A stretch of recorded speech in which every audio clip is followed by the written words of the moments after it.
Tapak Tuan merupakan ibu kota dan pusat pemerintahan Kabupaten Aceh Selatan.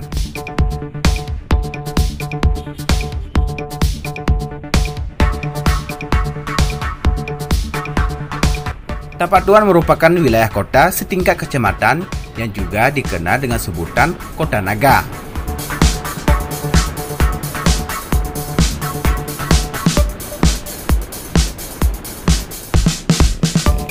Etnis suku Aneuk Jamee sendiri lebih sering menyebut kota ini dengan sebutan Talua.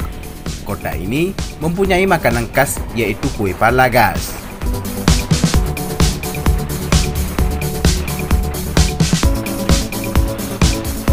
Tapak Tuan merupakan wilayah yang dihuni oleh suku Aneuk Jamee di pantai selatan Aceh.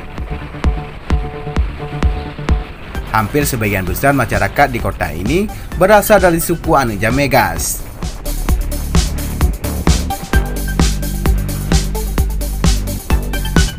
Menurut Wikipedia, selain suku Aneuk Jamee, di kota ini juga banyak bermukim suku Aceh, khususnya mereka yang datang dari Pidi, guys.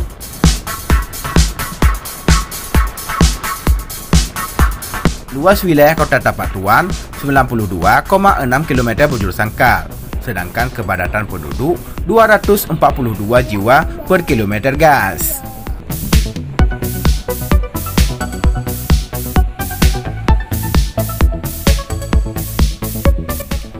Selain itu, kota ini memiliki 7 desa dan 8 kelurahan, guys.